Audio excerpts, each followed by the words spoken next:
மீண்டும் வடக்கிற்கான ஜாழ்தேவி தொடருந்து சேவை நாமல் ராஜபக்ச அளித்துள்ள உறுதிமொழி. வடக்கு வைத்தியசாலைகளில் உயர்தரம் சித்தியடையாத வைத்தியர்கள் வெளியான சர்ச்சைக்குரிய அறிக்கை. ஜனாதிபதி தேர்தல் மாயமான 23 வேட்பாளர்கள். கோவிட் தகனம் நாடாளுமன்ற தெரிவுக்குழுவை அமைக்கப் போவதாக உறுதியளித்துள்ள ரணில். கொழும்பை உலுக்கிய கிளப் வசந்த கொலை விவகாரம் துப்பாக்கிச்சூடு நடாத்திய மற்றொருவரும் கைது. வவுனியாவில் விபத்தை ஏற்படுத்திவிட்டு தப்பியோடிய சாரதி கைது. விவசாயிகளின் வறுமையை முற்றாக நீக்க நடவடிக்கை எடுக்கப்படும், சஜித் உறுதி.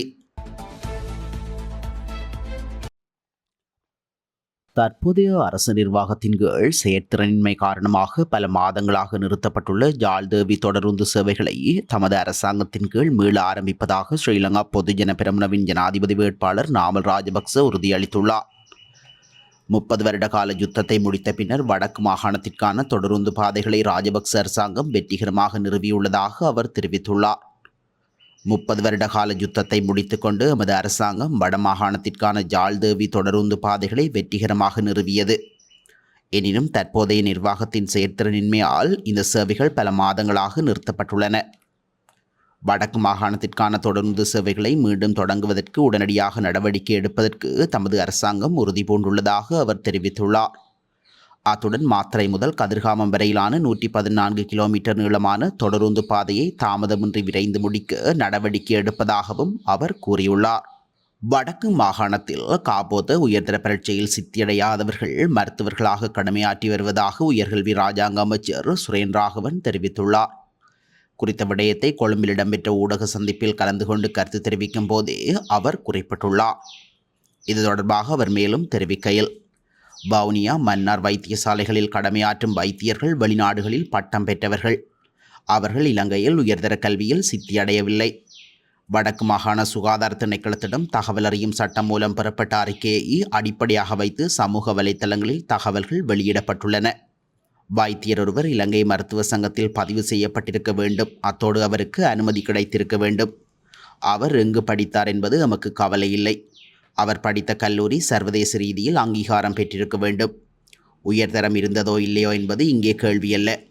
இவர்கள் தரமான கல்வி கற்றார்களா என்பதே முக்கியம். உயர்தரம் என்பது நமது நாட்டில் ஒருவரின் வாழ்க்கையை திசை திருப்பும் ஒரு திருப்பு முனையாகவே காணப்படுகின்றது. உயர்தரத்தில் 3A சித்தி பெற்றுள்ள கொழும்பு மாவட்ட பிள்ளைகள் பலர் மருத்துவம் படிக்க இயலாமல் காணப்படுகின்றனர். அவர்களுக்கு நாம் என்ன சொல்லப் போகின்றோம் என அவர் கேள்வி எழுப்பியுள்ளார். எதிர்வரும் 21ஆம் தேதி இடம்பெறவுள்ள ஜனாதிபதி தேர்தலில் போட்டியிடுவதற்கு கட்டுப்பணம் செலுத்திய 39 வேட்பாளர்களில் ஒருவர் உயிரிழந்த நிலையில் ஏனைய 23 பேர் மாயமாகியுள்ளதாக தெரிவிக்கப்படுகின்றது. ஜனாதிபதி தேர்தலில் போட்டியிடும் 38 வேட்பாளர்களில் 15 வேட்பாளர்களே கூட்டங்களை ஏற்பாடு செய்துள்ளதாக ஜனநாயக மறுசீரமைப்பு மற்றும் தேர்தல் கற்கைகளுக்கான நிறுவனத்தின் நிறைவேற்று பணிப்பாளர் மஞ்சுள கஜநாயக்கு தெரிவித்துள்ளார். எஞ்சிய 23 பேரில் 3 பற்றிய தகவல்கள் இல்லை என்றும் அவர் குறிப்பிட்டுள்ளார். தேர்தல் ஆணைக்குழுவிற்கு வழங்கப்பட்ட தொலைபேசி இலக்கங்களுக்கு அவர்கள் அழைத்த போது 3 பேரில் 2 வேறு நபர்கள் சார்பாக அழைக்கப்பட்டதாகவும் 23 பேரில் குறைந்தது 5 பேருக்கு சமூக ஊடகங்களின் கீழ் முகநூல் கணக்கு இல்லை என்றும் அவர் குறிப்பிட்டுள்ளார். சில வேட்பாளர்கள் ஜனாதிபதி தேர்தலில் போட்டியிடுவதாக ஊடகங்களுக்கு கூட அறிவிக்கவில்லை என தெரிவித்துள்ளார்.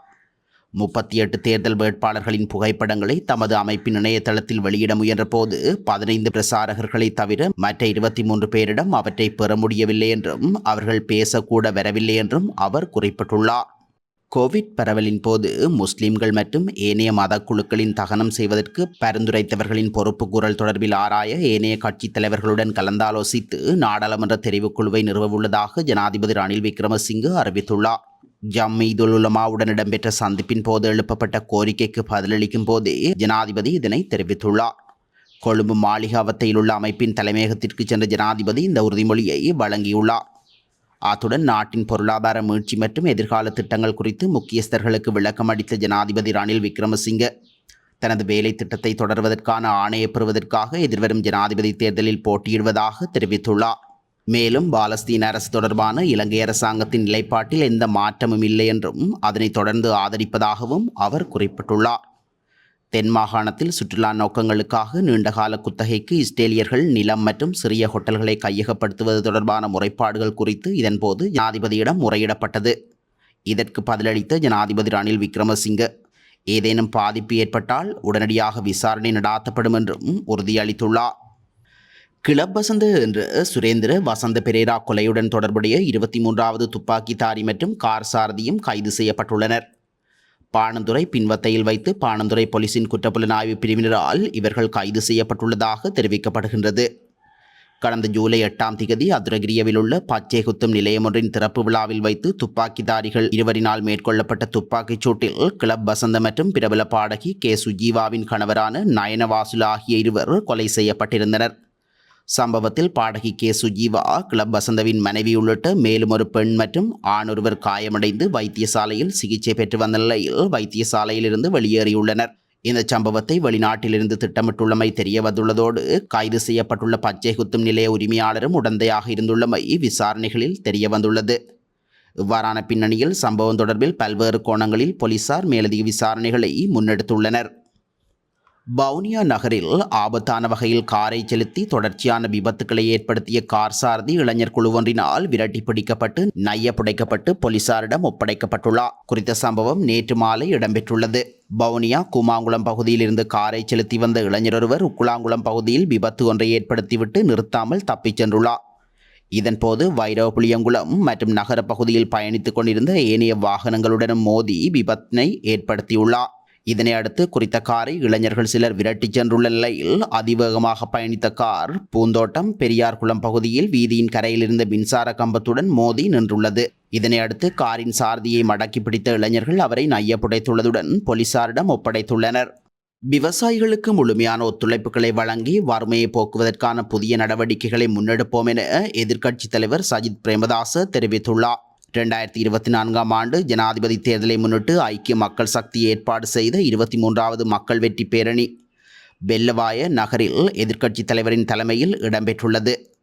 குறித்த நிகழ்வில் கலந்து கொண்டு கருத்து தெரிவிக்கும் போதே எதிர்க்கட்சித் தலைவர் இந்த விடயத்தை தெரிவித்துள்ளார். இது தொடர்பாக அவர் மேலும் தெரிவிக்கும் போது பிரபஞ்சம் மூச்சு போன்ற வேலை திட்டங்களினூடாக 1 பில்லியன் ரூபாய் பெறுமதியான வேலைகளை செய்திருப்பதோடு 76 வருடகால ஜனநாயக காலத்திற்குள் எதிர்க்கட்சி ஒன்று அவ்வாறான பாரிய சேவைகளை செய்யவில்லை. இப்படியான சூழ்நிலைக்கு மத்தியில் நாம் முன்வைக்கின்ற வேலை திட்டங்களை நடைமுறைப்படுத்த முடியுமா என்று சிலர் கேள்வி எழுப்புகின்றனர். வறுமையான குடும்பங்களுக்கு 20,000 ரூபாய் வீதம் வழங்கி 24 மாதங்களுக்குள் வறுமையை முற்றாக ஒழிப்போம். தொடர்ந்தும் நிவாரணங்களை வழங்கும் யுகத்தை நிறைவு செய்ய வேண்டும் எனவும் அவர் தெரிவித்துள்ளார்.